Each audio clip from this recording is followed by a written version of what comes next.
Ready and Hana, do set.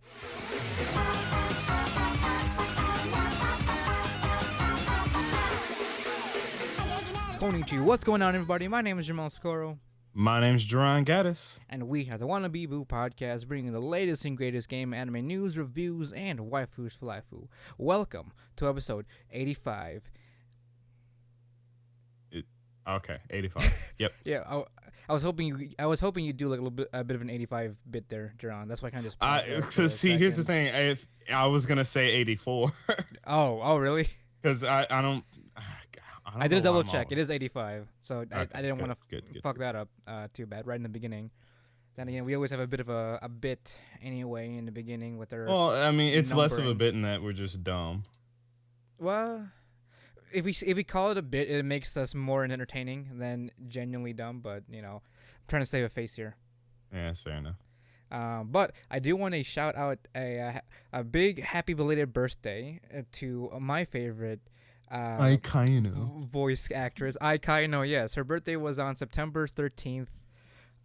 She just became 32 years old. Happy birthday, Aikaino. You're probably not listening, but in the hopes that we ever do become uber famous and I can somehow be in the same room with you and shake your hand, happy belated birthday. I've loved your works from all the way back since what's my first anime that I've heard with her? Guilty Crown was one of them. She played Inori from Guilty Crown. And also one of the early ones, what's that one called? Aquarion Evol. She played. You're right, she was an Aquarion. She plays the main heroine, the one with purple hair. She was that was her, and so far she's been kind of the soft spoken, I guess heroine in a sense. But more importantly, she plays your vocal waifu. Yes, more importantly, she plays. She's the voice actress of my waifu in my waifu trilogy with Trinity, which is Mashiro Shina from Sakura So no Pet Nakanojo. Yeah, this is not a sponsored read here. I'm just a big fan, and I just like to express myself as such. How much can it? I don't think we can ever really be sponsored by A voice actress. Aikaino herself. No, you're right. I mean, I don't know how that would even work in general. Yeah. I mean, it's good to dream. it is good to dream. I mean, and if I was being paid to say good things about Aikaino, hell, I'll take the millions of yen for that. Hell yes. Just trying to be transparent there. I mean, you do it even if you could breathe her same air. I mean, I'm not. Well, I'd probably give a lot if she. Don't judge me. Don't you dare judge me. I'd probably give a lot if she. You want her to step on you? You want her to? No, I actually call you Oni-chan. I actually want her to use her kudere voice and whisper sweet nothings into my ear. Oh, tell you that you're a piece of shit. Well, that's more kamidare, isn't it? You want her to be like, hey, Jomel, you're a fucking otaku piece of trash, and I'm gonna step on you. And then she steps on you, you're gonna be like, yeah. I mean, you're gonna at call that her point, mommy, and then she's gonna RR you. Well, she I guess she's at the age where she can RR me technically. She certainly could. Definitely in that age range. And just so you know, if she was watching, she just stopped. Oh man, I hope she's not in this case. But I'm sorry. Welcome to the show. Sorry, hey, what's up? Hey, welcome to the 85th episode of the Wanna Be a Boo podcast, where we tell you about super creepy shit. And where can they find us and talk about this super creepy shit, Jarron? You can regret ever watching us on Facebook or Twitter. Just search WANNABEABOO. You can also listen to us on YouTube, iHeartRadio, Apple Podcasts, Google Play, the Stitcher app, Listen Notes, and any other place that's picked up our RSS feed or podcast. There you go. How are you, Jarron? How's your week so far? I feel like it's been a minute since we last talked. Dude, I don't remember what I did this week. Fucking, it's been so plain. Really? Yeah. I mean, I guess the only really interesting thing Okay, several interesting things happened. I got a speeding ticket, so that was great. Oh, okay. How fast are you going? 15 over. That's not bad. That's It's not standard, to be bad. honest. Yeah. I mean, it was a highway. Yeah. Or you like on a? Were you in like a residential I area? was going down a hill in No. I don't know what you call it. Is It was at 40. It was speed limit was 40 in that oh, it's one of zone. them. It's one. Was it Yeah. one of them like wannabe highways? Yeah. So I was going down that. I was going 55. Mm-hmm. Pulled me over, gave me a ticket. The reason why I was speeding is because I was late for class. I was gonna be late for class if I Ah, wasn't trying to be a little quick. Then I got right. pulled over, and then I became late for class, so that was great. Um, I see. uh, and then I realized I have a lot of expenses that I have coming up. I have to buy a book for one of my classes. I have to Oh, pay wow. the ticket. I have to still buy my fucking DaishoCon ticket. I still have to pay you Mm-hmm. for that hotel. I have to spend another like all right, so let me break it all down. Mm-hmm. $130 for the book, however much for the ticket, probably at most like 150, hopefully. 45 for the ticket, Mm-hmm. 60 or was it 80 for the hotel? Somewhere 91. in there. All right, well, there you go. 91. 120 for this online thing so I can do my fucking homework. Oh God, it's one of those. I've already spent ish $60 on Borderlands 3, which I'll talked about that in a sec. Mm-hmm. Um, I feel like there's something else I had to pay for, but I don't remember. Oh, and I have to fucking get my flight so I can go down to fucking Chicago. Oh right. That's gonna be like fucking. Did you not get that yet? Well, I mean, you still have Uh, a couple of months, but still, yeah, I. it's good to plan that shit ahead. It's hard to spend money, you know. It just That's like an I don't. oxymoron. Yeah, I think it's more so it's hard to manage it, depending on how much you have. I mean I Right. have enough, but now because of all these expenses, I won't be able to get my car anytime soon. Oh, I see what you mean. Yeah, so Yeah. kind of shit out of luck there. Yeah, a little bit there. Well, I mean, it sounds like you've got. Well, hold on. With all this, so does that mean that you're taking classes there again? Yeah, Oh, nice. So we've already established that. did we? Well, Yeah. last time we talked, you said it was sort of in limbo, and your sister was trying to Oh work yeah, something yeah. out. Yeah. It was in limbo. It's still technically in limbo, Oh, but okay. it's a better limbo. I've got some of my classes back, Oh, not all of nice. them. It's still working on it, but I should be able to get them all back. Okay, so that's not gonna be a problem then. No, Nice. Good stuff. Good stuff. Good stuff. Good stuff. good shit. But as I said, I bought Borderlands 3. I've been playing with the Martrell and Baja. It's been a good time. Mm-hmm. Oh Yeah, god, it's I've so been fucking recommended to fun. like hop on that too, but I've been a little bit distracted or productive, whichever it is. Fair enough. So last thing I even Yep. played, last thing like ran was like Monster Hunter, and that was like maybe a couple hours ago. Mm-hmm. Fuck, I gotta buy that too. I forgot. But what do you think of it so far? Borderlands 3 is fucking fun as hell. Like Is I've it? played the other three. Um the first one, the second one, and the pre-sequel. I didn't play Tales Mm-hmm. of Borderlands, unfortunately. But like it's I don't know if like the gameplay in the other ones are like it felt weird as a shooter in some cases. Like I don't know Right. why. It like gunplay was fine, but like everything else around it was felt awkward Like in some places. I guess it'd be kind of like an old like a kind of give you like the old like PS3 shooter days. You think Yeah, so? yeah, pretty much. And that lasted up until the pre-sequel, which was the last one before 3. Mm-hmm. But now that this one's come out, it's like they've just changed the whole game.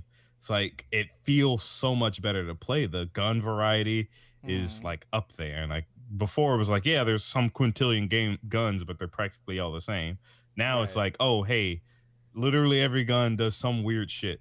Oh really? Well, not there's still a baseline of what they do, but there's Mm-hmm. more variety in sense that like, oh, hey, instead of it was cool back then. It was like, yeah, if you reload, you throw the gun and it explodes. That's cool. Oh yeah. Now it's like, oh, hey, yeah, when you reload, you throw the gun, it turns into a turret, continues to shoot at What the fucking fuck? people, and then jumps into them and then explodes. Yeah, Oh, that's a little cooler. okay. Well, Um, definitely sounds like a lot of fun. yeah, I've been having a fucking blast with it, and the powers are so cool. Instead of just having one power, you can use three of them. Even though you have to switch them out by pausing and going to the menu, but that's I don't. Okay. It's whatever. It's just the fact that I can have three is great. Right. Um, been playing as Amara, Miss Punch Mommy, and it's been a good time. Okay. Been an So excellent time. about Borderlands 3, have you been experiencing any kind of like bugs at all? I mean, Yes, oh yes, really? I Okay. have. Cuz I haven't picked it up yet, but a lot of the things that people have been talking about it is that it's a little bit buggy. I'm not really sure Is how that extends. Can you elaborate on that? I haven't come in contact with any like game breaking bugs. I Mm-hmm. came in contact with one that was quest breaking, and then I had to reload the game in order Oh for it really? to fix. But like nothing, a couple minor annoyances. Some things either don't. Well, maybe it's because I'm playing on a PS4, but some things don't load properly. Mm-hmm. Specifically, that one quest that I was doing, I was supposed to drop a cage where there's this bug was in named Gary, and when it dropped, he just disappeared and didn't like I couldn't do the mission, so I had to quit the game and come back in and it reloaded, and he was there. Oh, okay.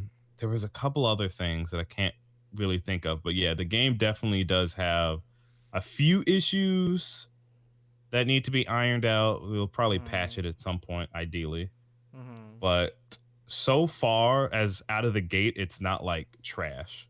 Okay, well, that's good because I've been getting that impression for some reason. I mean, then again, the loud minority is always, you Right. know, always apparent. So it's mostly been people kind of complaining about what is it, day one issues or something like that, Right. or Right. people saying, oh, this is why I don't do day one or pre-order all that I mean, bullshit. but like, it's not bad. It's not like, oh my god, these bugs, I literally can't play the game. Yeah, it's It's not like, Anthem bad, right? right, it's not Anthem bad. There's bugs there here and there. You'll see them. Maybe you'll have to quit the game and reload, but it's not like, oh no, I have to quit the game. I'll lose 2 minutes worth of progress because the game's auto saves literally fucking like every time I take a step. Like, come on now, chill out. Well, that's good. I mean, I'm still gonna get it regardless. I've been sort of like on the I've got a lot of games like Yeah. on the back burner. Like I just started up Monster Hunter again just to get a feel for those how just to get a feel for those controls and how they work again. Yeah, You because know, that game's you want to talk about awkward. yeah, Like learning Monster Hunter for the first time and then coming back to it feels fucking weird. I know. I was like, this is the attack button. What? I didn't know triangle was anything useful in that. Right. And I have to relearn everything. It's kind of fun though, like rediscovering, how shitty I played as a Monster Hunter. Right. Yeah, I specifically remember you sucked, but it was fun. Yeah.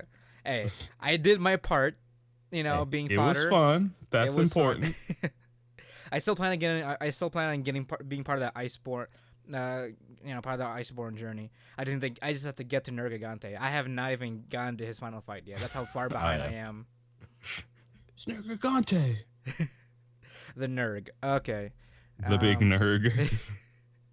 so that's good at least. I mean, I'd assume that bugs are gonna be a normal thing. I just didn't Yeah. know how bad they were in general, because no one was really like detailing. They were just kind of just complaining. So I was like, I wonder how that what is like. I'll just ask Jarron maybe.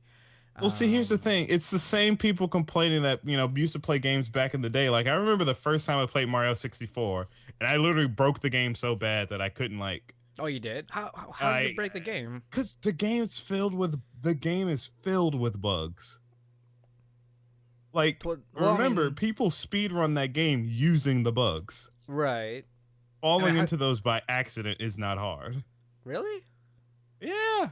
I can't imagine. I mean, then again, I was kept it linear. I don't know what you had to do to like run into a bug. The biggest bugs that I can remember are just things that make you fall under the map. Oh, really? One of those? Like you Like, just kind I of remember. you just phase through Yeah, or like clip through. it just happens. Like you would think people got used to it, but no, you just started fucking whining about it. I'm like, come on now.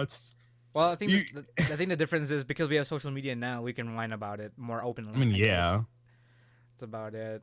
I mean, back then you can probably complain to your buddy down the street about it, and then it wouldn't go yeah, further than that. Maybe to yeah, school, that's about it. But then no one else would care because math class is starting in 5 minutes. yeah. But like, yeah, you're right. Now that fucking social media, everyone's just echo chambering. Yeah, They're exactly. complaining. Just because you can complain doesn't mean you should. I mean, don't get me wrong. I fundamentally believe complaining is one of the biggest joys a human can have. I get it, Yeah, I guess. Well, I but rather like, is it a joy? Is it a joy though? At a certain look, point, I really like complaining. It's fun. is it? It's really fun. I mean, to what I don't degree know if though? that sounds shitty. Like, What's the purpose at that point? well, think about it. So, like, all right, something's unfavorable. Instead of just keeping it in, you're just bitching about it. It makes you feel a little bit better. I guess depending on what your point is. I mean, yeah. So, what's it? Bitching about work. Everyone complains about work to some degree. Oh, okay. And it Like, just, that makes you feel better. I guess so, yeah, because it's almost like a sharing experience, right? Right. In You fact, you can can, fucking make friends literally just shitting about overwork until you realize you have nothing else in common. But you've been that's hanging out for months on end. You thought this person was the best years. friend you've ever had. Years. You've just been shitting on work. He leaves work. He finds another job. You hang out again. Like, you just nothing to talk about. Yeah. Like, it's Well, I mean, one of the biggest things. at a certain point, you feel betrayed because they left you for another job. It's like, Oh how yeah, of dare course, you? of course. How dare you leave me for something that's higher paid with benefits? We could have suffered together. How dare you? Exactly. It's like it's your friend leaving you in the trenches. Yeah, pretty much. So like, I definitely get it. Mm-hmm. You have every right to complain about stuff being unsatisfactory because you're right. Games shouldn't have bugs. You're absolutely correct, but they're going to. Yeah, that's true. Have you seen how games are made? Yeah, That's exactly. intense. I can't even I can't even fathom like 15 lines of code, and having that output into something else. I can't. Like, I mean, dude, I may be a simpleton. I'm probably a simpleton. I don't really get code. I don't really try to get code. This is why I'm not much of a software guy. Kind of hard to believe since I edit all this shit. But still, mm-hmm. I kind of just I kind of use what I have and kind of expect it to work because it's supposed to work Right. as it said. But I don't know how it works. Let's be honest here. The hundreds of thousands of lines of code to fucking intertwine, try to understand what's going on, try to make a game is like ridiculous. Like, Right. trying to understand how a physics engine works, just like I can fathom it, but to my basic understanding, it's like making a 3D calculator, throwing it in a game, and hoping it works. But it obviously doesn't because there's Yeah. several hundred other things of bullshit you have to deal with. Yeah. So when I hear people make games by themselves, I'm like, fucking kudos to you. Granted, you're probably working on top of a pre-built engine, but still, that's a lot. Yeah, it's a lot to work with, even with by yourself. Right. Or especially because you're by yourself. And then, like, for example, like, so one game that's been floating around for a couple years now is a Yandere Simulator. Right, yeah, that dude. That guy's essentially has built that game pretty much from scratch. Mm-hmm. I mean, he used like pre-rendered models and stuff from something, I don't remember where, but like he had to make the majority of that, and he did outsource for help for various things. But like, I get why it's taking so long. Like, see, here's the thing. Here's the thing about Yandere Simulator. People are complaining that game's taking so long to come out. You have to think about it. How long does it take to make Doom? I don't know, fucking, in literally any game AAA these days. Right. With go on, sorry. No, because to piggyback on top of that, like a lot of companies have that, what is it, that 10 years in the making kind of speech and all that. Right. So when the Yandere Simulator kind of first came out, was it 2015 or something? Yeah, it was 2015 or so, because someone was mentioned in the comments that it's been like 3 to 4 years since he started working on it and making a YouTube channel for it. Yeah, I mean that's pretty good progress for going solo and what he's accomplished so far, especially with Well, the ideas of what. solo-ish. Well, yeah, for the most part, it's sort Yeah. of like very small team, very small team, Mm-hmm. and especially with what the ideas he has and the kind of plans he wants to put into the game. Right. You know, I mean, granted, I haven't really looked into the latest updates of it. I kind of stopped following it just a little bit because you know, it was mostly just minor updates. I was sort of hoping like maybe Yeah. one day it'll I mean, I'll wait till it eventually does come out. I don't have any doubt that it will come out. You know, but Mhm. I understand that it's gonna take some time, Right. especially with that whole. There was wasn't there a bit of like a kind of a bit of drama that happened a year ago or something? There's been drama. Okay. It's constant state of drama for him. Okay. So. It's, yeah, it's rough. But I mean, like again, I respect him for how long it's taking, and I don't know. There's a lot to deal with it, and I guess just as a quick side, he's getting closer and closer to being done. He's now stamping out like the last few additions, like mechanical additions he wants to put in the game, and clearing out bugs before he fully puts in the like actual rivals. Okay. Nice. And but once he starts putting out rivals, I'd give it the game maybe another year before it comes out. It's like writing story and just general shit of what's gonna happen is a lot easier than putting the game together initially. Yeah, that's true. But yeah, where was this coming from? Oh yeah, shut the fuck Borderlands. up about bugs. I get it; it's annoying. If they break the game, that's one thing. But if there's Uh just huh. minor annoyances, like tell somebody, you know, Gearbox needs to know so that they can patch it out. Like Right. just whining about it's not going to do anything. That's true. I mean, and not only that, there was also warning about what having it being on Origin. That's why too. Uh, who cares? I mean, I get it, but like, who cares? Just play the damn game. Yeah, you can play it on PS4, right? Yeah, I bought it on PS4. Played it on PS4. Look It's not PC Master Race. at I have that. my 120 frames. Are we irrelevant because we play it on a console? Is that why we can't see the 2,000 frames per second like you fucking aliens can? Yeah, us console peasants can't understand the PC Master Race. Apparently, I give it. Apparently, I mean, I have a PC. I don't really get What? it. I mean, I do get it, but I don't get it. You know what I mean? Because I have the privilege. I'm privileged enough to have both. I guess it's more convenient to have it on a console.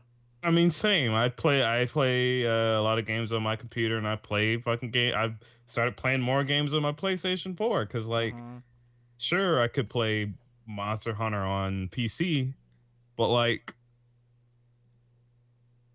I don't want to. huh. It's just like one of those things where it's like, It's simple as that. yeah, I just don't want to. Yeah, it's like when anybody asks like, but how can you? It's like, it's not It's my just thing, right? like by all means, it probably runs a whole lot better on. Well, then you get a whole graphics and shit like that. I'm like, I Is just it want to know it's gonna work, and is then it the that's it. Nvidia GTX 3000 Titanium with overdrive turbo? Right. Because if it's not, then if I can't see the hair follicles on a fucking Anjanath, then it's not worth it, John. If I That's what can't it is. see his ball sack in every single fold, then it's not good enough. If I can't see the wrinkles of his asshole, then it's not good enough. Speaking of, if I'm playing near Automata on PC and I'm looking at to be climb up a ladder, I better see that high resolution butthole. Or like one Fun pube fact. hair. Oh Fun yeah, fact. I completely forgot about the butthole. So her TB's ass has more. What was it? Has more pixels or something No, yeah, in it than most games do in their entirety. it's polygons. That's what it is. Polygons, yeah, has more 'Cause polygons in her ass than most games do in their entirety. that's probably the roundest thing you'll ever probably experience in a virtual space, ever. Thank God for Yoko Taro. That man is a genius. That man is amazing in of itself. That's why I want him and Kojo to make a game together. Just fuck the entire No, world up. that would be. Oh my God. I know you and I that'd have be talked the about this weirdest constantly. shit. Yeah, we have. It'd be the weirdest and also the most saddest thing on the planet, depending on how what happens. It would that would Yoko, cause suicides, but because people would be jerking it too. Yoko Taro fucks with your heart while Kojima fucks with your head, and just Right. having that in tandem with each other, going back and forth or at the same time, you'd be left questioning your own humanity at that point or your own existence. It'd be so amazing. I honestly want that. Like after Death Stranding, I hope he's like, hey Yoko Taro, let's fucking do it, boy. Yeah, exactly. And just put Keanu Reeves in it too, just for the hell of it. Right? You know, he actually visited Kojima Studios. Oh yeah. Oh yeah, he did. I saw it Yeah. was in that picture Yeah, or where he was in did the Japan. ninja thing. Yeah, he was in Japan for some reason. Oh wait, isn't it because he was shooting like a movie there or something? I mean, he might have been. I don't know. Maybe. I mean, it'd be possible. I guess he wanted to stop by Kojima Studios in the meantime. Right. I just knew he was there for whatever reason, and there was a ninja meme going around. Oh yeah, I shared that meme. I don't know if I shared it from me or shared it on the podcast page. I probably shared it on the podcast page. But hey, before that I forget, I've been going back and forth on this in my head because I'd been constantly trying to not forget about this. Mm-hmm. I made a discovery. I mean, it's not much of a big discovery, but I finally pinpointed the weird the weird explanation as to why Fire Force is the way it is. Okay. So remember how I said like the way I'm okay. For one thing, I'm caught up with Fire Force. So okay, good. I can finally talk about this. But remember how you said about like sometimes a lot of times during an episode there'll be a lot of like kind of quiet moments or kind of just paused scenes of that's much longer than what you would normally find in like a shonen series, right? Right. Also, on top of that, let me. I just want to throw it in real quick. They use a lot of silence too. Mm-hmm. Like a lot of anime usually have something ish going on in the background. If characters aren't talking, but like they use quiet moments a lot. Yeah, just like a lot of ambience, right? Yeah. So, and I remember I told you that it was very Shaft-like. Like that was the kind of feel I got from it. Because Shaft does a lot of that kind of stuff too, right? Or like the way they present their shit. Now, let me tell you something. So I looked into this a little bit. The director of Fire Force is Yuki Yase. And do you know what this individual has directed? Yeah, he did Soul Eater. No. Didn't he? You're talking about the writer. That's the writer or the author of Fire Force. No, the director. The director of this anime. The director in charge of the anime. Do you know what this person has done? What? Nisekoi, Nisimonogatari, Denpa Onna Shoushun Otoku, Madoka Magica, the Monogatari series second season. They have somebody. Why. They have somebody from Shaft, or they have somebody that's done a lot of Shaft series, directing Fire Force.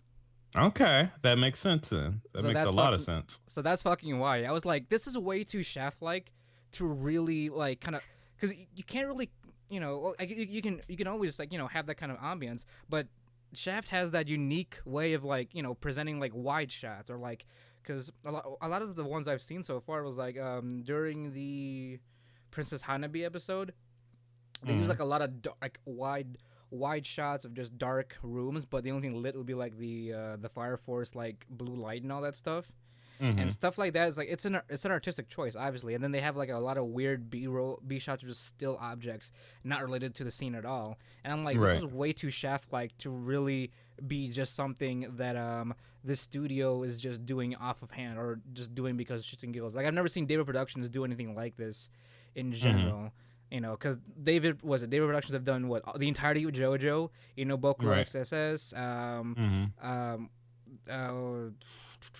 Bento and all that. Like I've never seen that kind of stuff from them at all. Right. So I was like, maybe they have a unique kind of director or something. And when I looked into it, like this person's directed a bunch of like Shaft series. That's why. So I have a little bit more. I don't know. I'm sort of like pleasantly surprised by this. Yeah, that's actually really fucking cool. I don't know, fucking wow. And It's like, I just wanted to share it with you, Jarron, since you're a fan of the Monogatari series, and big I'm fan. you definitely like know what the Shaft look is. Hmm. So, Yeah, because Bakemonogatari, though usually there was a lot more going on, they did have their quiet, like, ambient moments. hmm so I just had to. Ambient? Well, ambiance. That's how we would say with that with the and Right, ambient. but I'm not going for the part. I'm going ambient. Like, So like, ambient. yeah, ambient. There we go. Yeah, it'd be ambient. So I just thought I'd share that because it was like, I mean I don't know why I didn't bother looking at the director stuff anyway. I should have done Hmm. it early because I was like, again, it was very chef like, and I was like, it's interesting to see how someone else has the same kind of eye. I'm like, no, this is this person is from the Has the same. eye. Yeah, this person has the eye and all that. I was like, this makes a lot of Hmm. sense now, and surprisingly enough too, I mean, I tend not to read any comments whenever I watch an episode or something because people are generally negative for some reason. I don't know why, but like a lot of Yeah, people are because, saying like it's people are shitty.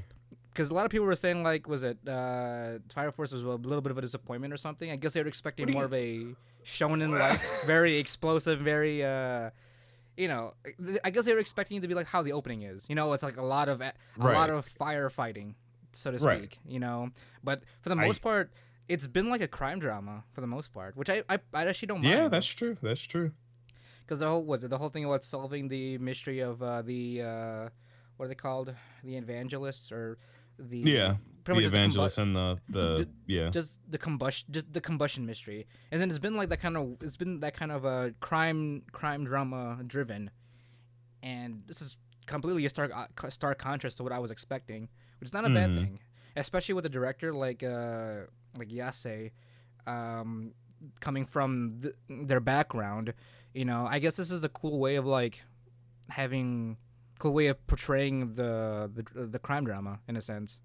Hmm. So I'm definitely liking it for that style, and I don't really mind it. Well, I appreciate it even more knowing that this director has done a lot of Shaft series in general. Hmm. So and you say he's also actually done. He's directed specific episodes too apparently. For Fire Force, like he did he only directed episode 1. I guess he specifically directed episode 1, but he's the main director for, or they're the main director of the entire Fire Force series. Okay. UTSA. I'm not completely sure if it's a female or a male. But point is, I just have to bring that up. It was amazing, and I find this discovery is just enlightening to us as viewers. At least to those who I guess appreciate the art of it. I guess. Yeah, because there's all the fucking meatheads are like, I want them to punch each other every single episode.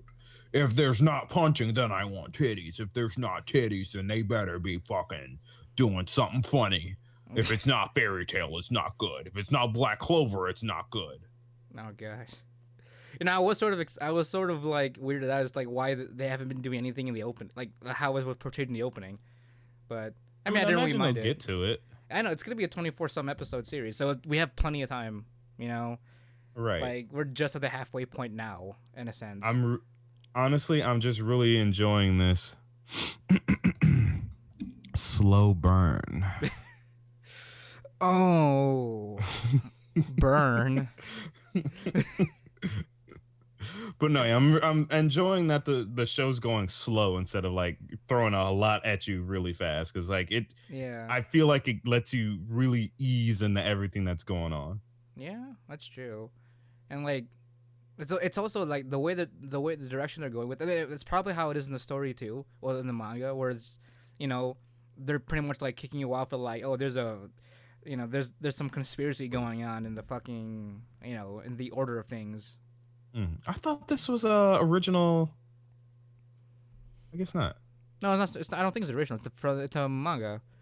Oh, Yeah, the okay. author. Yeah, the one you're talking about was the author. That's done Soul Eater, I believe. Right, right, Yeah. right. So But here's the thing, though. Here's the thing, though. For people that are like I don't like if you're disappointed that it's not what you wanted it to be. Like, I get it, mm-hmm. because it's like you said, it's definitely a lot different from what you initially went into it thinking. But like, there has to be appreciation for it. Like, I Yeah, wish instead of just it's saying action supernatural shonen, I wish it said like action supernatural shonen drama, um, mystery, I guess. mystery stuff like that. Like, give me something, you know? Yeah, that's true. I mean, at this point, something like Fire Force is more so like an artwork. Like, even just reading the comments now on Mal, Hmm. like I've only seen one comment that said that what is it I've only seen one comment that was actually positive. Everyone else is saying that it's a weird directing style, it's appalling, it's jarring, like the way they're directing Fire What are you Force. talking about? It's Like, very yeah, it's bizarre. jarring because it's weird. I mean, Like this. you've seen it in other anime, Well, specifically that this director's done, but right. like the whole pausing and shit. Like, I get it, it's weird, but like, I mean, the shaft spice is a kind of, it's a bit of a hard spice to swallow, I guess. I guess. Maybe, but is it because that we're used to it? Are we just, or are we like? Well, I no, think of so here's the thing. Here's the thing. Remember, mm, I couldn't place where it came from. You mentioned that it was from Shaft, and I was like, okay, yeah, I guess I yeah. kind of see it, Well, but I like, mentioned it it still was shaft felt like. different, Yeah, it was right? completely different from like any kind of shonen like series. How it's supposed to be portrayed. Right, and it's again the long pauses, the like almost deafening silence of certain scenes. It's like, yeah, I Hmm. get it. It's weird if you haven't seen it before, but like just not thinking about it, you're like, it lets you appreciate what's going on. Not just like, oh yeah, what's gonna happen next. It's like it keeps you in the present. Yeah, it's very grounded. It's a very grounded way of like telling the story. Right. Because like in real life, that's kind of how things go. It's like there's not always something going on when like, you're feeling emotion, it's not always verbal. It's sometimes you just let it sit inside of you, and like you get that in certain freeze frames when it's on a character, Hmm. or when like there's literally nothing happening. It's like doing a frame of like just over the city or something. Yeah, or sometimes like when two characters are talking and then there's that one silence. That some of that happens in real life because that's that at that moment it's sort of like the character thinking about what he's gonna say next. You Right. don't actually hear the thought, but it's more so like you're both in that moment where like, oh, what, let me think about what you just said and then I'll say this. Right. It Right. puts you. It's like what Jarron said. It just puts you in the moment and kind of uh, gives you a. I wouldn't call it surreal, but it's very on the moment and natural, I guess you'd say. Yeah, I'd say when it happens in conversation, it feels pretty realistic, Hmm. natural, as you said. I mean, let's. Granted, it's not the most. It's not as much. It's not as spicy of a shaft. There's not as much shaft spice as it could be because we know Right. we obviously know how much they can really put in. So this is about as least shafty as it gets. And it's mostly what John just said. What, the quiet moments and just some pauses. That's about it. I will have to say though, I love this main character and his fucking nervous ass smile. I love it so much. I can't. I love it I to know. hell and back because a lot of the pauses are on him fucking doing his smile. And And you know that he's just nervous, so it's like you can kind of right, like feel for him in a sense. right. Because you see all the situations where it happens, where he's like, "Oh my god, there's this person," and then he gets that smile, and they look at him like, "What the fuck's wrong with him?" Yeah, Like, it's almost like it's almost like they're trying to put you in the same spot as him, like kind of have that kind of same. It's very immersive in a sense. hmm, It's like an immersive experience that it's almost as if you're feeling how the main character feels when that's just that bit of silence that you're just right, staring at the character, and you can kind of feel that ambiance hmm, being pressure on top of him as he's just right. smiling there nervously. And I mean, it's because they can do it without having to say anything is one of my fucking favorites. I love it. Like, it's that shaft eye. Like, that's the only thing I can say. Like, when you can portray a lot with saying so little, that's. I mean, maybe this is just my artistic boner being, you know, hardening up a little bit. But when you can say so much with saying so little verbally, Mm-hmm. then that's when you can really project project a message, I guess you'd say. And it's hard to explain. It's very visual. It's a visual experience, especially with the way the direction it's going in. Um, Mm-hmm. because a lot of this does focus on characters, Right. which is sort of weird to like say, given how like an anime should be focused on its characters. You know. Well, I mean, so here's the thing. It's not necessarily always focused on the characters in the sense that like you get the character, you get their personality, and that will rarely ever change. Right. You Okay. know, and it's that personality reacting to everything happening to them.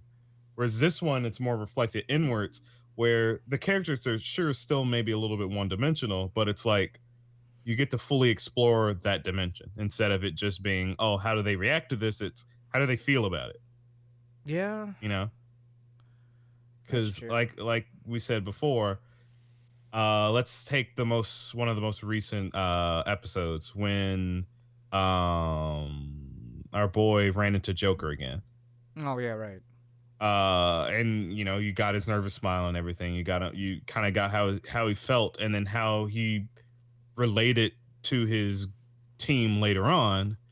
It's like you didn't have to. Again, that one detail that he smiles when he's nervous literally carries his emotional range throughout the entire show. Like you get it. Like he's not always, oh, you know, I'm super confident in shonen main characters. Like no, he has his weaknesses, and Yeah. I appreciate that so much. And having him smile like that, it visually shows how he is in that moment. Right. You know, that's sort of like that his visual cue, and and when that happens, you know that you already know that he's gonna be on edge and just trying to be ready for anything at that point. Mm-hmm. So I mean, Though I granted, guess. oh sorry. Well, no, go ahead. Go ahead. Oh, I was gonna say like when you go to other characters when they don't have because they don't have such an obvious tell on their emotional state, you can still kind of based on what just happened and them doing the freeze frame on them, you can kind of feel like, all right, they might be feeling this, they might be feeling that. You can usually probably tell because it's obvious, but it doesn't have to show them looking like distraught. Like, for Yeah. example, there was a scene where it was before they went to go raid the fifth, and sister, what's her name, was taking a cleanse bath, whatever it was, Hmm. and our main character asked, "Hey, are you all right?" as she was walking by, and you could see like the blank smile on her face. It's like, "Yeah, I'm fine," but you knew obviously. Yeah. There was no like head like mental thought, no nothing. It was just kind of silence, and you just saw that smile, but you Right. knew, and you kind of felt the tension when after he asked that question. Right. And I fucking absolutely love that. And to piggyback off of that too, it and same thing in the latest episode where remember do you remember the scene when they were sort of all just doing paperwork in the office? That was before they had dinner Yeah. and all that, and then Mhm. it was complete silence after just minus like the little bit of a back and forth between him and Arthur, but Mhm. you can tell that the like everyone else was sort of like worried for our homeboy because Right. they felt as though something was off, but there was nothing visually said. There was no thought. They weren't even talking. They weren't even like thinking about it. You just kind of just saw them look at him as though that they were concerned. Like they felt that something was off, Right. and having that translate having that translate visually as well during dinner when they were like kind of encouraging him to like get ready for have him prepare supper for them, or when Arthur was giving him more meat. Right. It's Right. small things like that that kind of like carry character character traits and characteristics and how these Mhm. characters can convey emotion in a sense. And even if it's Right. something as little as like, oh, we're sort of worried about you, maybe you're just a little bit hungry, or maybe we can do something to cheer you up. Maybe you can probably talk to us. Well, you can talk to us, because Mhm. we're the eighth, we're your family. Right. So I mean, I guess not that many people can really understand the shafty, the shaftiness. The shafty wafty. Yeah. I mean, I get it. It's definitely something to get used to, especially with something Right. like I never expected Fire Force to have that kind of direction. I'm Mm-hmm. sort of glad that they kind of went this direction. I mean, obviously the manga's gonna be completely different in terms of how it's gonna be framed. So I Mm-hmm. guess if you have any complaints, you can't always read the manga. You It's know. true. You probably get all the information a whole lot faster than you would anywhere else. But like it, like I, because of the way it is, I'd say this is more of an artsy anime than most others and we've seen, and that's probably the first time I've ever said that about any shonen anime. I know, right? Honestly, I mean, actually, in a way, it sort of fits. Just the way their motto is, because even during the beginning, it was more so about like helping people, and it carried Right. that kind of emotional responsibility. So I guess having it directed in this way that conveyed like a heart, it works for the message that the Fire Force like mantra is supposed to be. You know, Mm-hmm. it's supposed to think about your responsibility as a special Fire Force uh, individual. Right.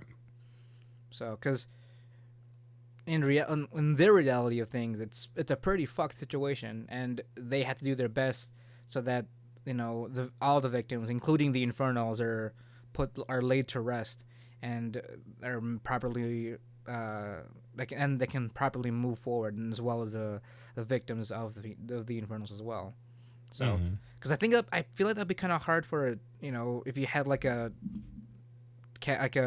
run of the mill shonen kind of direction.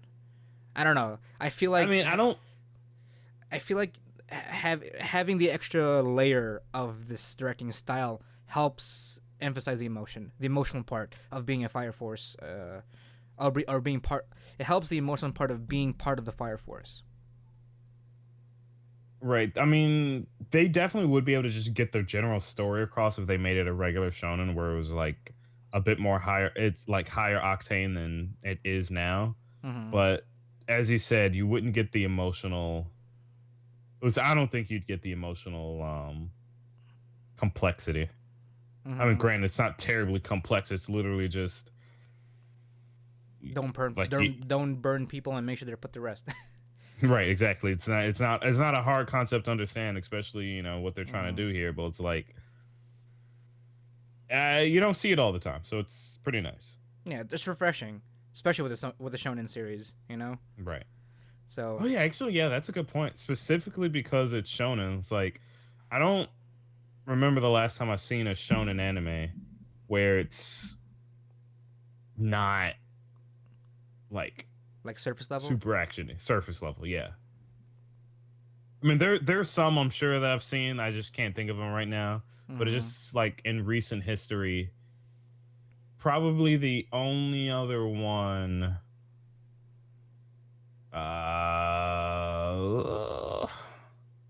So I'm trying to stay away from like the big three, like the One Pieces, the Dragon Balls, the Black Clovers, Right. stuff like that. I Because tried to those like are gonna be so surface level because they're about the adventure, not the characters. right. Are you trying to think about something as complex as like Like complex ish. Like I know Bakemonogatari is Bakemonogatari considered a shonen? I mean, I can check right now. I'm on Mail Yeah. right now. Let me see. Yeah, same. I Mm, don't. It might be. um, no, it's Uh, mystery, comedy, all romance, right, supernatural. That's what I'm getting for fair. the Monogatari. For Monogatari, I don't know about Bake Monogatari, or I feel like they're all sort of pretty much like that same kind of, yeah. At the very least, mystery and supernatural. Right. Just the way it carries itself. Shit. I guess. Yeah. There's.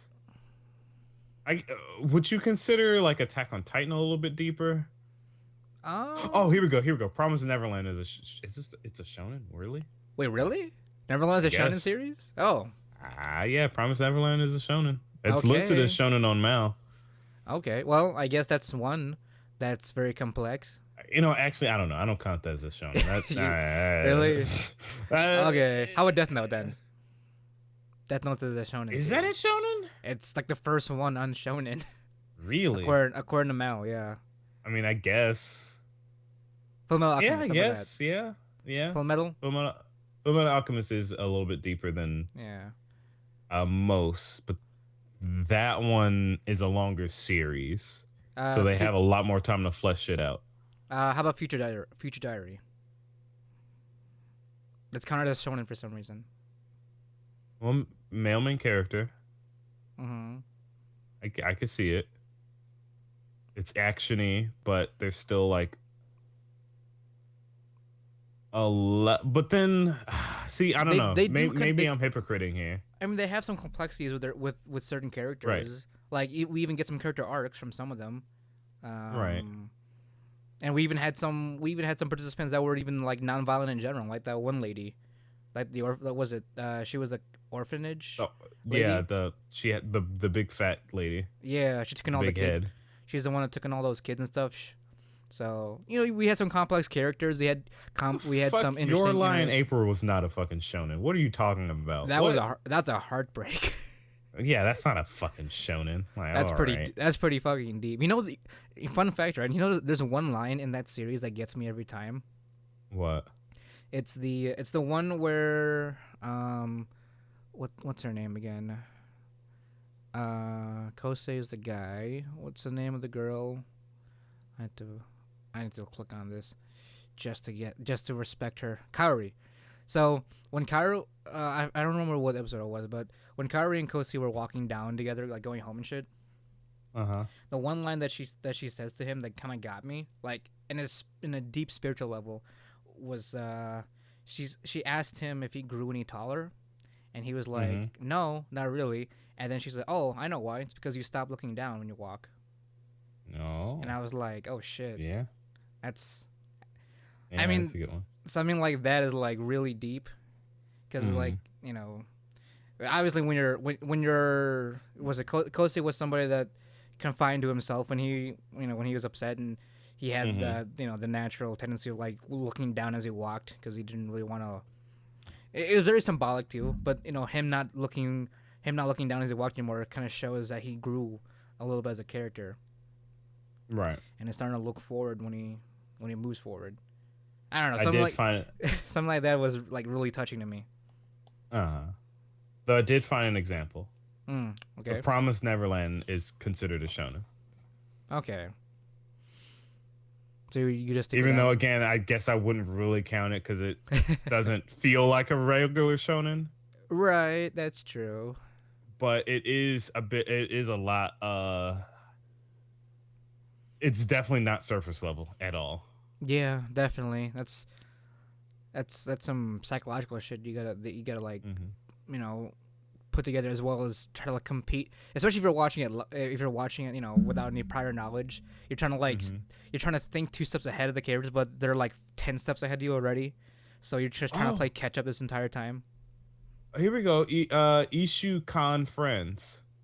What is that? It's It sounds familiar. I'm trying to look if for I it. remember correctly, this one was it's like a 4 coma slice of life comedy about a girl that I think forgets everything by Oh, I think by the end of the day or something, 1 week or friends. end of the week. Right? Is it 1 week Yeah, friends? yeah, 1 week Yeah. friends. There we go. I had that DVD. I actually have the DVD of that. Yeah, it's every end of the week she forgets her all the memories that she remember or that she's done that past week. Right, and even though it's listed as just a slice of life comedy school shonen, it was a whole lot deeper than that. Oh no, yeah, definitely. I'm still reading the manga of that too. It's still going, and it's I mean with something like memory loss, that's some deep shit you gotta go through. Right. I'm sure there are others, but like, But what's the point we're trying to make here? I sort of forgot the well, point. the point is like it's rare to see a shonen not be a traditional shonen where it's like, yeah, there's the male main character, he's got his personality, and there's nothing terribly artistical about the show itself. It's like, yeah, it's him and his friends are gonna go save the world. Mm. And yes, that is what Fire Force is, but like it doesn't just throw it at you as other shonens do.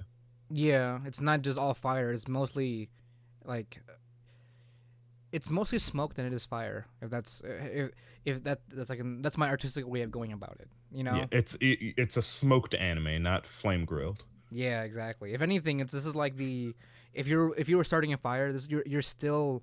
It's more so about the process of making fire and not the fire itself. Right. You know, it's one of those. It's all about the journey, not the destination, kind of feel.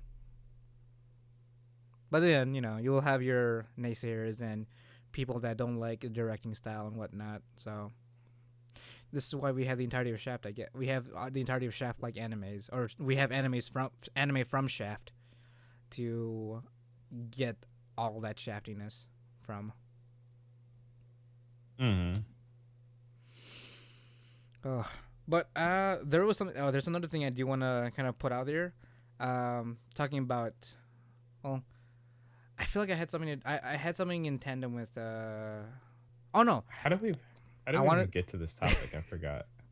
Well, it was sort of a discovery I wanted to share. Oh, okay. Go on. Go. Demon Slayer. So we know how that's been going on, right? Our boys Nezuko. So this is like best Emoto. Yes, the Emoto that no one deserves, that we don't deserve. I found this one weird because this was an article written a while ago. I found it sometime this past week. Apparently, an artist was called a pedo for drawing Nezuko as an older version of herself. Oh yeah, I remember hearing about that. Well, I still hear about that because it's on my Facebook a lot. Oh, is it? Okay, because I stopped seeing it on my feed. I didn't know. I didn't think it would still be going. Yeah, it's fucking weird. Like, I read the article and all that, because apparently the fact that he drew a character that's originally 14 years old. Yeah. Just with that. Despite him drawing her as an older age, like even though he clearly stated that this is like an older version of Nezuko, it was still frowned upon apparently because of that. Look, I had to. It's such a fucking.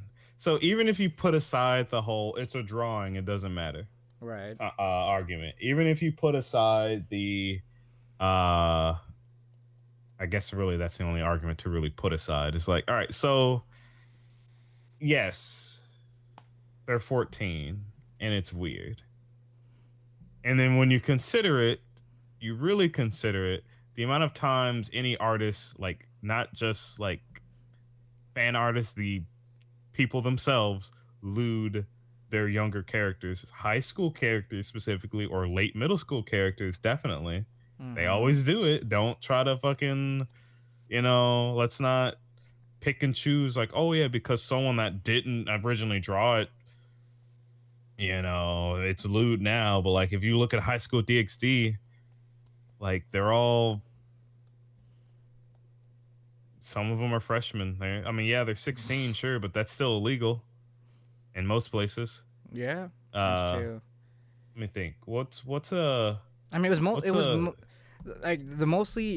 I found an issue. Oh, the only thing I found was weird is that the fact that he drew her specifically as an older version of herself, and that was dismissed, sort of, because like the whole point of his drawings were like, oh look, this is what Nezuko would probably look like if she was older, taller. Right. I'm very much familiar more with that artist. Like they do fucking amazing art. Yeah, I saw his stuff way back. I saw the same Nezuko drawing a while ago on Instagram. I was like, oh, this is pretty cool, because it was like, oh, like an older Nezuko. I didn't think it would make a Twitter, a Twitter mom go after him for some fucking reason. Because they're fucking. It's stupid. It's so dumb. Like, there's no reason. He literally, like, you can't even make the art there that, oh yeah, you're a pedophile for drawing a child. You didn't draw a child. You drew the adult version. Like, it's the same argument with Kana from Dragon Maid. Oh yeah, pretty much. People drew adult versions of her. People cosplayed adult versions of her, and they're like, no, yeah, you're looting an elementary school. How dare you, pedophile? but you're not. You literally made them into an adult. It's like it doesn't follow the same rules as fucking real life, man. It doesn't. It just doesn't. Like it's. I'm trying to stay away from those other other arguments because we've already established our position on them. Oh It's yeah. it's it's and it's a drawing. Who gives a fuck? Like it's Japan's weird. Stop care. Like who gives a fuck? It's literally you literally drew an adult. That's it. You drew an adult. Yes, they were a child, but like you can imagine something as an adult. Like that doesn't. That's not. I don't. I don't mean. I don't know what to say. I like. Yeah, it might sound weird. It's like, yeah, you're just you're doing the what is it? The grooming thing, essentially. That's You make like them look however you. that's far reaching. That is Yeah, I really know. far That's reaching. exactly. It's reaching because that's. I feel like that's the basis of the argument. It's like, yeah, you're taking this child. You're quote unquote waiting for them to be older to lewd them or whatever, or making them older to lewd them. I'm like, like how do I don't know how to like. It's a he didn't lewd them as a child. He lewded them as an adult. Like I can't. I don't even know how to make this argument because it's so ridiculous. You mean like being like trying to be on that side of like trying to argue it? Like I don't know how to argue saying that it's like Yeah. it doesn't matter. I mean, Like well, want me to read you? I don't I want me to read you one of the tweet responses. yeah, go for it, go for it. All right. Someone did a tweet response about it, saying, "Drawing aged up characters still implies you're attracted to that character, comma a literal child. Consuming an aged up, lewd slash not safe for work of teens, children is still pedophilia. You and everyone else who creates and enjoys this equals predators and likely pedophiles or apologists. Fiction does affect reality." It does not. Oh my It does god, not. I'm getting It brain does aneurysms not. from that. In that exact same argument, that exact same logic, you're saying because I killed somebody in Borderlands, that means I'm gonna go kill a bunch of people in fucking real life. Is that what that means? No, that's not what that means. It does not equate. It does not equate. I can enjoy Borderlands and murdering fucking legions and legions of people, literally blowing them the bits from punching them because it's fucking wild and bullshit. I know it can't happen. I know it doesn't happen. Like it's fucking like you can look at like fuck. All right, sorry. I yanked out my headphones Oh, by accident.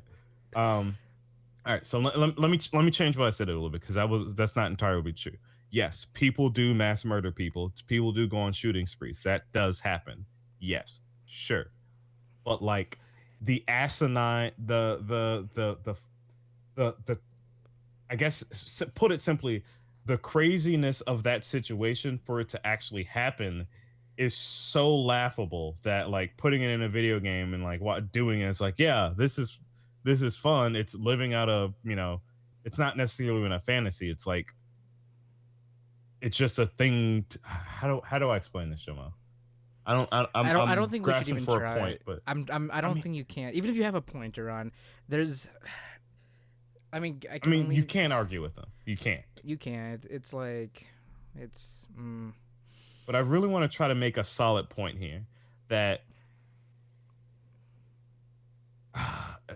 You're I wish I arguing. was more eloquent with stuff, but like You're arguing with the legitimacy of a drawing. That's what. you're That's right, what they're saying. That's what it sounds like. They're trying to argue. right, They're trying to argue the legitimacy of a drawing in general. and it's the only argument here that I would accept because even though I'm 100% for like it's a drawing, who gives a shit? Like I get that there's still an argument to be made, and I'm like, sure, I'll still debate my point, but I can still see the other side. You know what I mean? Yeah. But like if that's not the argument here, then what are you even saying? Like, like it literally boils back to the previous argument. Like it's a drawing. Like who gives a you like, oh, you're a pedophile for liking this 14-year-old character. I'm like, okay, it's a drawing. Yeah. And not only that, Like but even though in this case it's obviously a drawing that was it was written that it was an right, older rendition of that character as well than a right. And canonical age.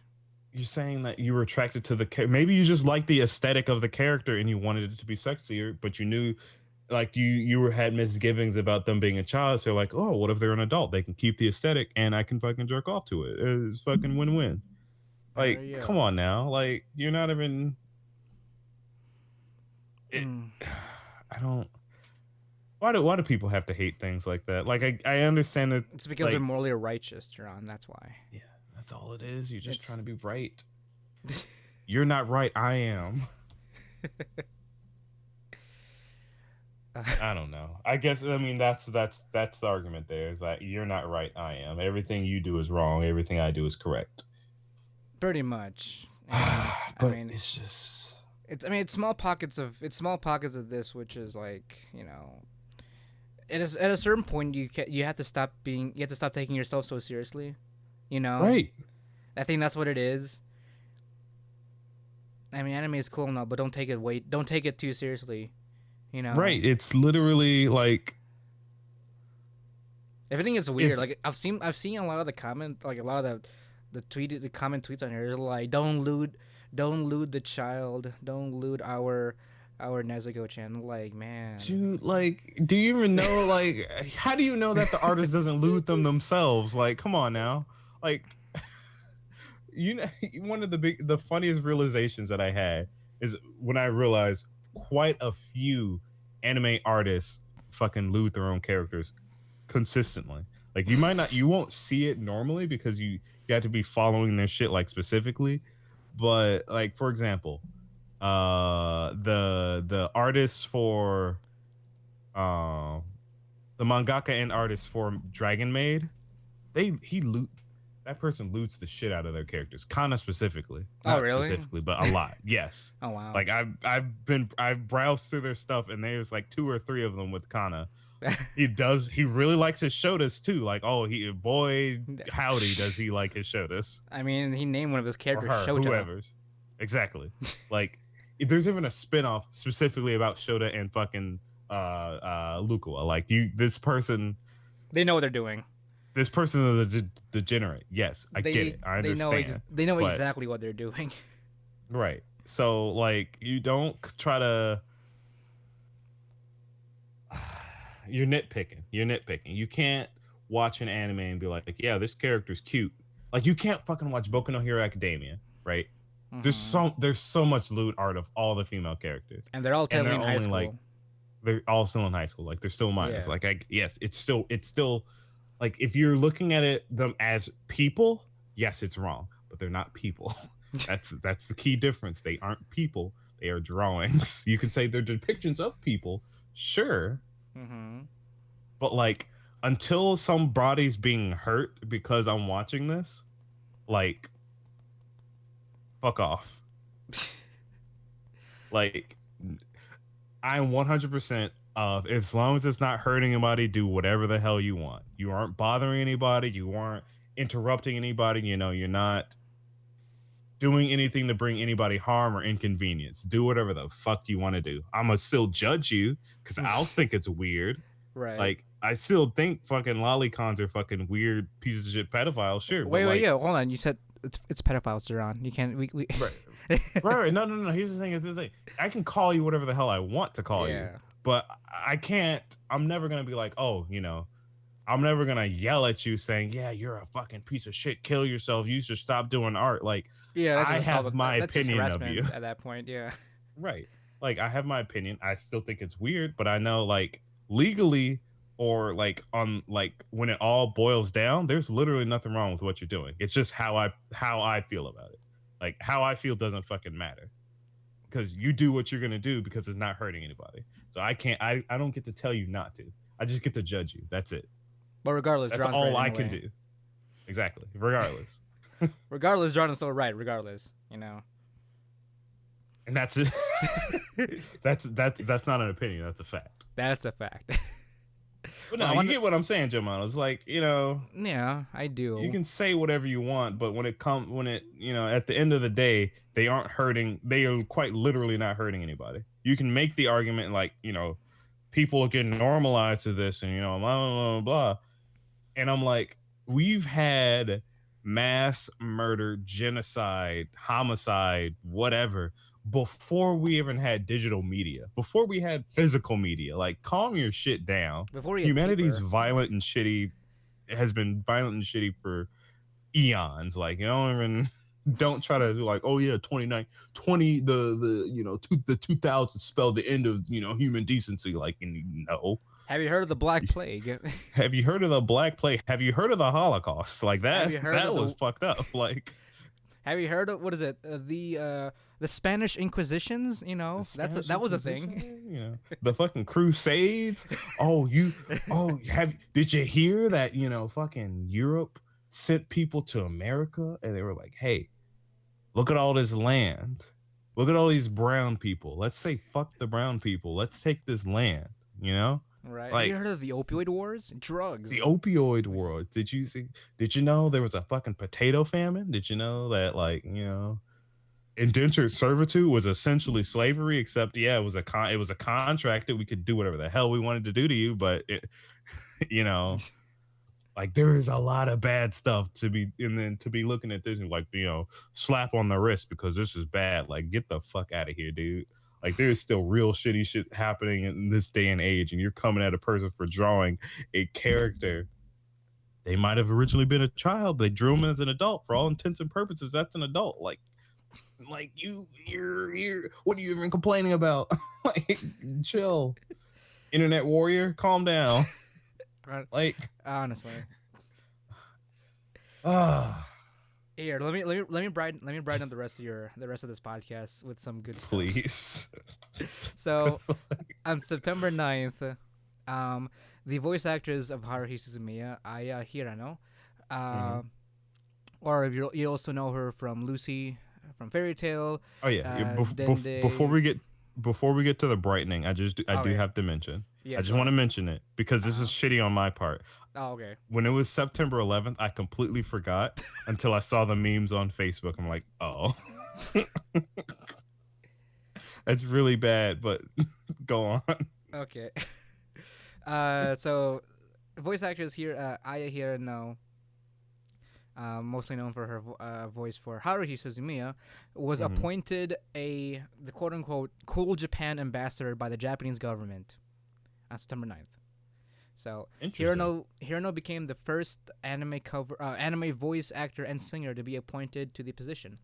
Apparently, the quote-unquote Cool Japan initiative was started by the government of Japan's Ministry of Economy, Trade and Industry to promote, quote, cool culture properties worldwide and make Japan into a cultural superpower.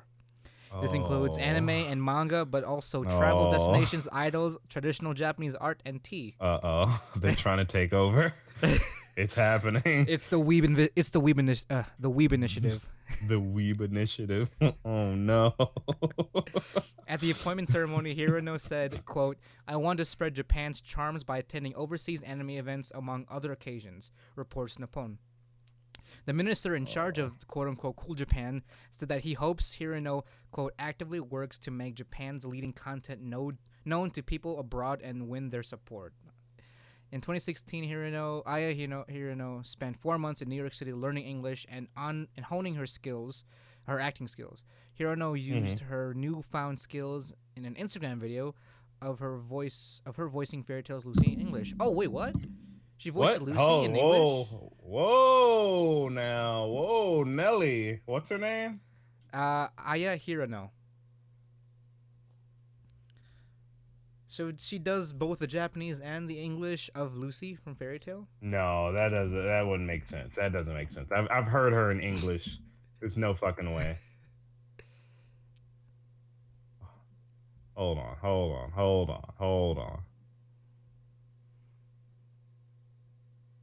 You're gonna have to confirm this for me. I'm looking for it, but go on. Oh no, that's it. That's all the article says. So I think she might have sung. I mean, she's a No, singer, right. but Hold on, think hold the fuck on. while you're looking for that, think about this, Jaron. Haruhi Suzumiya, the goddess herself, or essentially Yeah, God, anime god herself, is pretty much trying to spread the what do they call it? Spread and promote cool culture properties worldwide and make Japan into a cultural superpower. this is So, spooky. anime, manga, travel destinations, idols, traditional Japanese art, and tea. So, the I Weeb think I found Initiative. it. Oh, did you? I think I found it. Oh, I think so.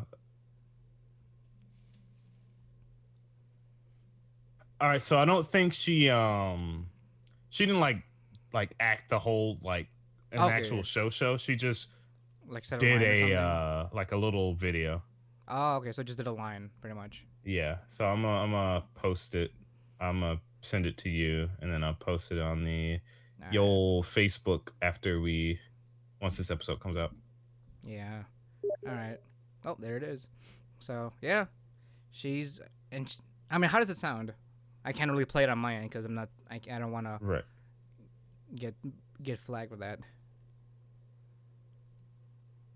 Uh, it definitely sounds like a Japanese person acting in English. Oh, really? Yeah. So I mean, I'm not knocking her. She's putting the inflections in there. I feel it, Okay. but it definitely sounds like a Japanese person speaking English. True. Well, But I hopefully mean she kept. that well, what do you expect? That's true. I Like mean, hopefully she kept up with it. I mean, that was back in 2016. So oh yeah, I'm sure. I'm sure Especially she. if she's doing this now.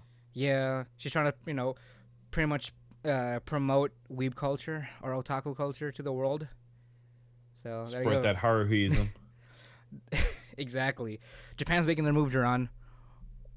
Weeb War 3 is coming. Remember, this wouldn't have happened if we didn't kill Archduke Ferdinand. There we go. It all weebs or otaku culture was because we killed Archduke Ferdinand. Remember that, everyone. Yep. When fucking Big Brother hits, it's gonna be fucking One-chan when that hits. Yeah, fuck Big Brother. It's gonna be One-chan. That's right. I'm fine with being watched by One-chan. You think so? You want to be R Yeah. by no One-chan? Oh yeah. Okay, I don't know.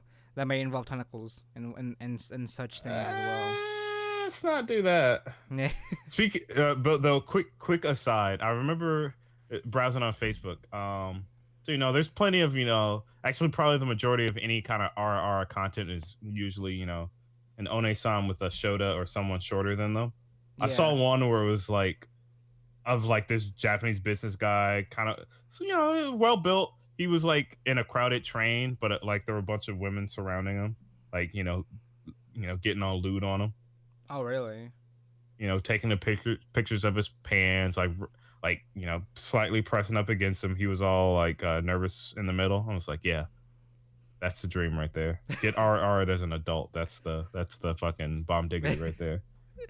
Yeah, I think I think you just call that, Yeah, no, that'd be definitely the ideal RR situation right there. Oh yeah.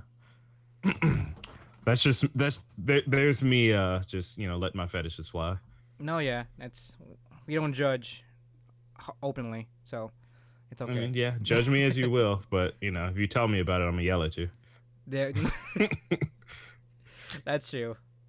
But if you ever call yourself a lolicon, then you've lost the argument. You lost all arguments at that point. Right, and then you just you're one of them. You're pretty much on that. You're part of that. You're part of that bucket. And remember, as I said, you can do it. I'm gonna judge you. I'm not gonna tell you you can't, but I'm still gonna judge you. Still gonna call you a pedo. I'm still gonna call you everything, but I'm not gonna like yell to the fucking heavens about it.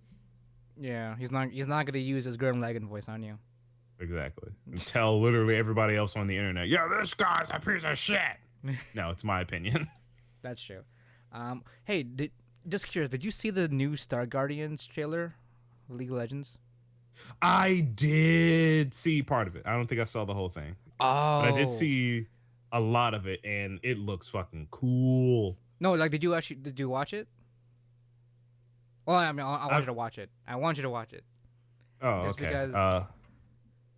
Like I remember seeing the like vaguely of like Nico fighting Mhm. someone. I think it was uh what's her fuck the bird lady that shoots feathers. What the hell is her name? I don't remember. Mhm. Um, but at the end of it, she got the look in her eye when she was doing her ult. I was like, Mhm. there it is. That's the anime look. But I'm also because I'll be because I don't know for shit about League of Legends. The only reason why I saw this fucking trailer was because of the music, John. Right. So I feel like I feel like you would recognize who the artist who the composer is if you don't already know. Would I? I'll give it a listen and kind of commentate on it. I guess since we're technically live at right now, Now remember, I'm bad at naming anything. that's okay. Just name colors at this point, or describe the characters as such. All right, so right now we do have Nico, obviously new Star Guardian characters. There's Nico who's an actual Star Guardian. There's Rakan and uh uh whatever her fucking name is. The bird lady who's been corrupted by some kind of darkness. So you get that part of her. Rakan's like halfway between the darkness and the light. And they're fighting in this really neat 3D render. Wait, wait, hold on. This does sound familiar. What the fuck? So it's like Just keep going. Yeah. it's a little Gregorian. If you know what that means, it's like chanty. Fuck. I know who this is. I know where I know a good reference for this, but I can't. Wait till the drop. How about that? Wait, Because the drop. is this that kind of drop? Is it a fucking fucking wait, Zoe's evil? What? That's interesting to know. I would think literally Miss Starfield herself wouldn't be evil. That's good to know though. It's cool shit. Oh, I love it. I love it. I love it. If you haven't watched this trailer, fucking watch it. This is some good shit right here. Mm-hmm. Where you at? Where are you at right now in terms of the trailer? Every the floor they just ulted and the floor fell in. Now they're just fighting on fucking shit. Was that a Sawano drop? Is this Sawano? This is indeed Hiroyuki Sawano, Jarron. Yep. And that fucking blew me, cause Yep. Yep. Yep. I'll let you finish. I'll let you finish the trailer though, just because it's beautiful. I mean, I don't play League at all, but that was a really beautiful trailer in tandem with the music that it was accompanied by.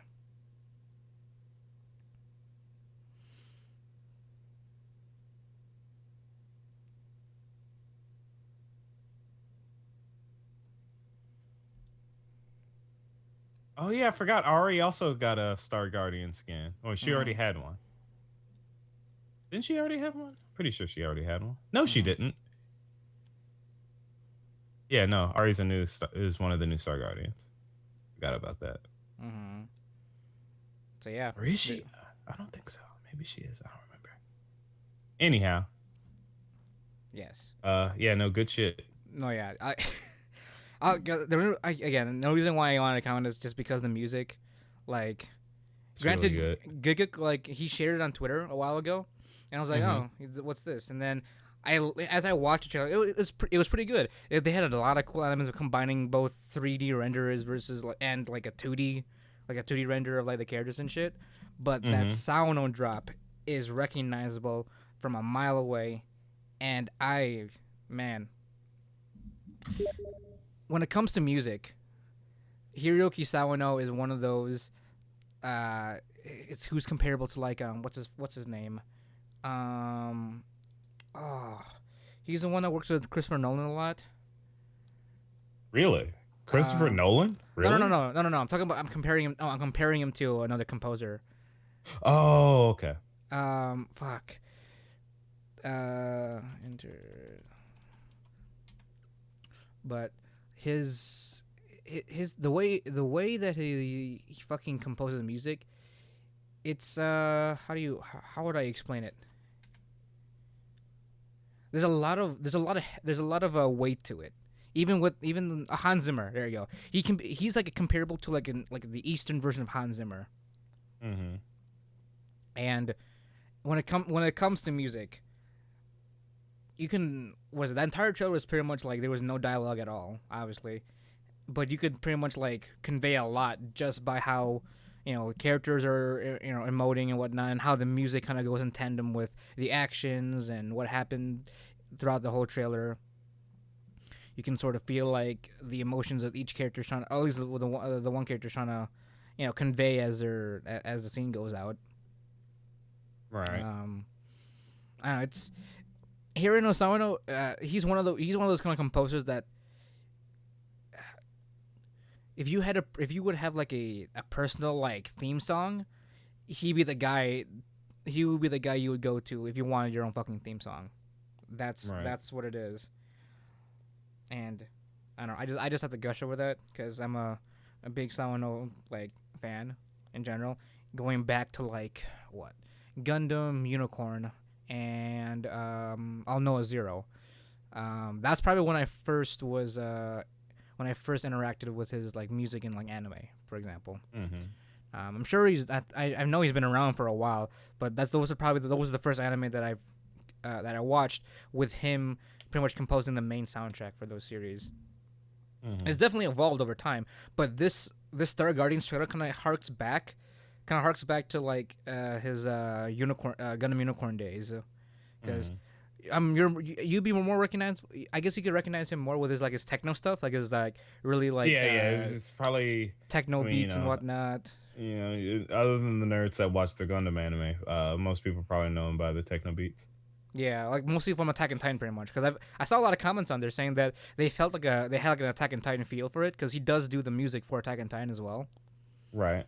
So that's Oh, wait, really? Like the definitely not the opening and stuff, just no, no, no, the like like the OTS, the background music and stuff. yeah, pretty much like during like the action scenes and whatnot. He does a lot of that. He's done a lot of the soundtrack, especially for like with the latest seasons. He's been really involved with like the OSTs for the latest seasons. Actually, no, I'm wrong. I'm completely wrong. My first experience with how Hiroyuki Sawano was Guilty Crown. He did the entirety. He did the entirety of the entire soundtrack of Guilty Crown. Okay.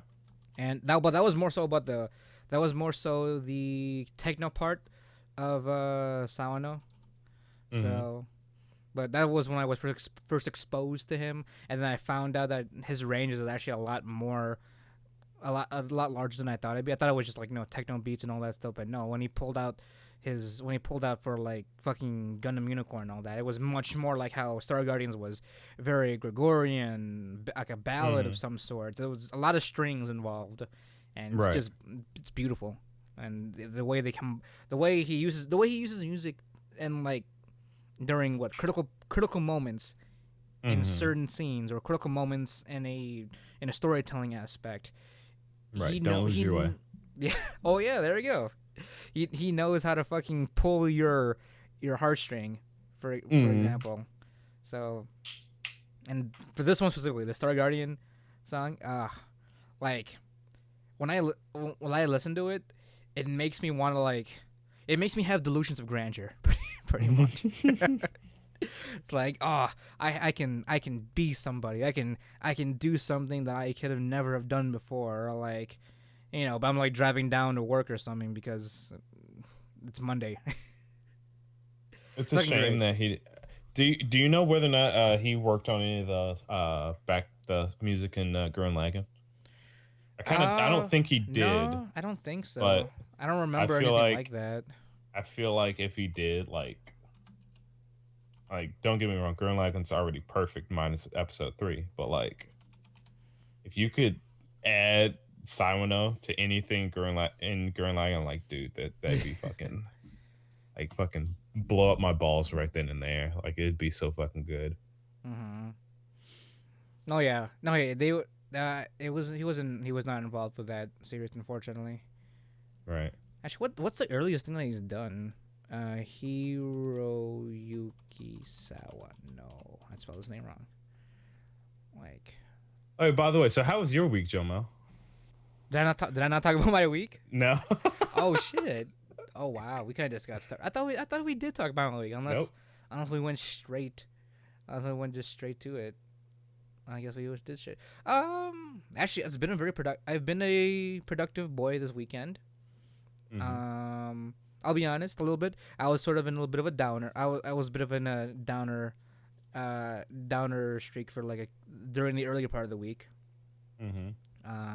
But I picked myself up and was actually quite productive this past weekend. What did I do? Well, what did I do? Right? Isn't it so hard to just fucking remember shit? Yeah, because if you feel like you feel like you do a lot, but then you think back, it's like I haven't been doing shit.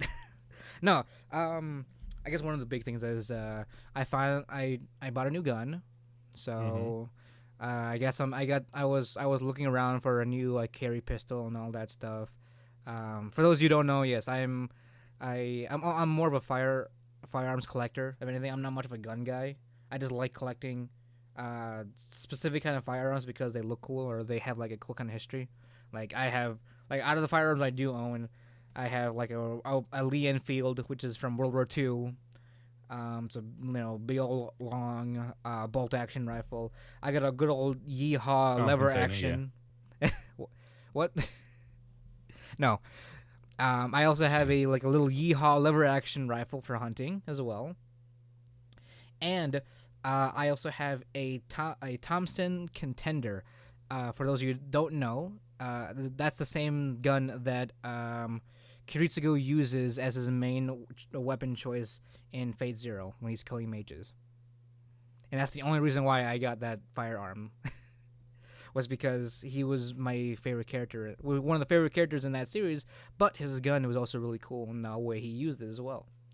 Unfortunately, it's not chambered in the same caliber which he uses, but it's still pretty cool to shoot whenever I take it out on the range. But yeah, I'm gonna pick that up on Tuesday, so that was pretty cool. I got it for like $195, so I got it on sale. I also had a gift card, so I felt pretty proud of myself for finally. My gift card for buying my gun. Yeah, I went to Bass Pro Shop and got myself a little Bass Pro Shop. What? I had a gift card for that place, and they have a pretty okay selection.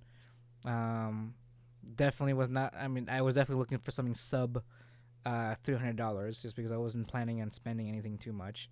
Oh, I know what else I did. I also, I texted you this. I got a room for Asen. Yeah, you did tell me. I texted you that, but I don't think I talked about it on the podcast itself because it was on that.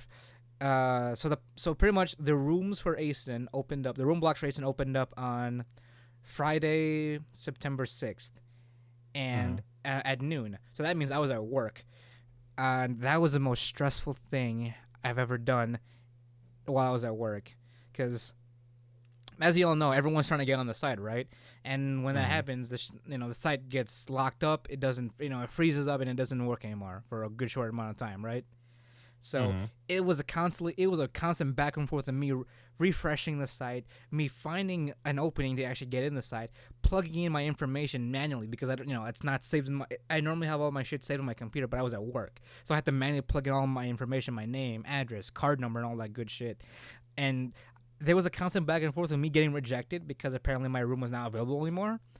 And then but I can still find a room if I refreshed it to reserve for that weekend. And after a good fucking 10 minutes, I was able to secure myself a room for Asen weekend. And from what I can tell I was also, because I was trying to keep a live feed of the Asen Facebook page as well. By 12:15, everything got sold out, as it normally does. So I was actually quite happy that I was able to secure a room and a nice 2-bed queen balcony bedroom. So the usual. To make long story short, I got a room for Asen, and it was very stressful. But I was finally able to get a room ready for next year's Asen. So hopefully you would be able to join us in that endeavor, Jarron. I should. I'm gonna try to call that day out, them days off. Yeah. And funny enough, actually, turns out I accidentally have double booked like 2 rooms. I mean, I ended up canceling the one room because I didn't think I got that room. It was like the first room that I tried getting it, but when I tried to process it, they said that my transaction wasn't completed. And so I was like, oh, I guess I lost that reservation. So I just did another one. And then when I checked my email for the confirmation numbers, it turned out that the first one did go through, and I ended up double booking. So I was like, I just got rid of the one because it was a king size. That was the one I tried to get. I got rid of that one and then just stuck with the double bed one. So it was a pretty good day. It was a pretty good, productive couple of weeks for me. So, but I do want to kind of end this pretty soon. We've been going on for a little bit, about an hour and 42 minutes. Granted, we've been having some connection issues. Though I will say that the only reason why I'm having connection issues is because for some reason my internet likes to act up during late night hours, like 3 a.m. to 4 a.m., and we are sort of recording this at 3:44 a.m. in the morning. Right, but it is the weirdest thing because I know I have that problem sometimes too. Oh, do you? Yeah. Fucking sucks. I'm trying to watch porn and something freezes on me. It's like, why? And then it turns out my internet just went out. So, first world problems, am I right? So, yeah, well, we've been going on for a little bit, guys. As always, thank you for listening. Thank you for downloading us. We are still, thank you again for helping us reach our 2,000 total download mark. For listening to us every week nonstop for some godforsaken reason. They just want us to tell them how it is. They don't want all the fluffy bullshit that I don't know. I don't watch enough other podcasts too. Well, I like to compare ourselves as like the weeb Joe Rogan. The weeb Joe Rogan. You're right. You think that's a little far-reaching? I mean, I don't know. Like I said, we haven't gotten as many guests like Joe Rogan, but we're pretty unfiltered, straight to the point. We don't like to fluff our words. Right. We'll call you a pedophile if need be, even though you call yourself a lolicon. Right, but know that when we're saying it, we're judging you, but we're not like, like, hey, you're a piece of shit. Don't do what you're doing anymore. Exactly. Never gonna tell you not to do something, especially when it comes to anime. Yeah. Well, particularly when it comes to anime, because I don't like whatever you're. Like I said before, I made the point. Whatever you're doing has no effect on literally anybody else. That's true. But we care. Oto-san cares. Papa cares. That's right. Papa wanna be a boo. Just think of us as your Papa wanna be a boos, and we'll take care of you guys and make sure that you guys don't stray too far away from being too fucking weird. Be as fucking weird as you want. Well, yeah, I guess. And to you casuals out there, we'll be happy enough to show you the ropes, give you the reins, and carve your own path into the weeb world, so that we can be part of you once you get to your when you start growing up. Right. Just know that we're sorry ahead of time. Yeah, this is true. Well, I mean, they sort of signed up for it at this point. They know what they're doing at this point. If they want more, can we say no? Of course not. We wanna cultivate our little babby weebs. Our wee babbies. Weeb babbies. Yeah. There we go. Hashtag wee babbies. Alright, but as always, guys, my name is Jomel Socorro. My name is Jarron Gaddis. And we on the Wannabe Boo podcast bring you the latest and greatest game anime news, reviews, and waifus for life.